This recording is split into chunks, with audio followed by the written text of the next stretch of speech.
see a couple of speed bumps ahead in the form of hefty debt, both at the government and household level, and flat wage growth. Hermes-Allianz researcher Mahmoud Islam says fiscal maneuvering is being constrained by hefty public debt.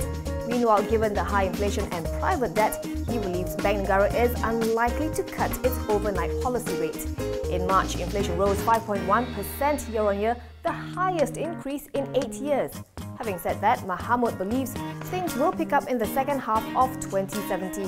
GDP growth should pick up pace to 4.5% thanks to high demand for exports from China and the US. Asked about the impact of China's capital control measures, he says they won't hinder investments into Malaysia, as the objective of these measures is to curb a strong increase in speculative outflow from the Republic.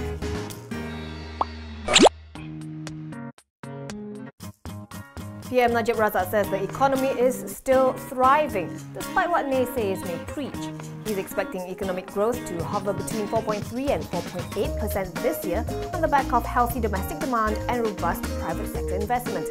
Gross exports are also seen accelerating at 2.7%. Najib says his administration has also managed to keep unemployment and inflation low while increasing gross national income by almost 50%. The Prime Minister says parties attempting to paint a negative picture of the country are only making such claims for their own ends. He dismissed these claims as fake news and says it shouldn't be allowed to obscure the achievements and success of Malaysia's transformation.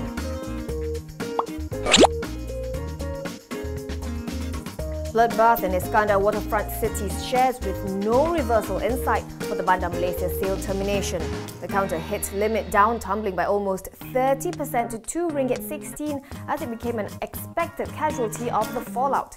Meanwhile, property developer MALTON has come out to say it is not eyeing the Bandar Malaysia project. MALTON said in a filing to Bursa today that contrary to a news report, it is not in talks with the EPF and China's Dalian Wanda Group to jointly bid for the project in Sungai Besi. The tract in question is a valuable one. Under the aborted deal, its entire valuation was set at RM12.35 billion. However, quoting an executive familiar with the project, The Edge Weekly said the land is now worth between RM800 and RM1,000 per square foot in view of the upcoming MRT and KL Singapore high-speed rail projects. This brings its worth to some RM20 billion.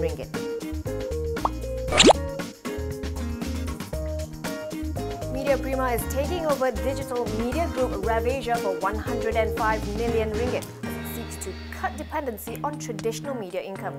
In a Bursa filing, the media giant said its digital arm, MEDIA Prima Digital, entered into a conditional sale and purchase agreement with REV Asia and Youth Asia today to buy 100% equity interest in the smaller company. The deal will provide MEDIA Prima, which fell into the red in FY16, an opportunity to solidify its presence in the digital publishing business. It is expected to boost the group's digital platform audience reach from 5 million pre-acquisition to 10.4 million. REV Asia owns and operates websites such as Says.com, Bulan and Viral Charm.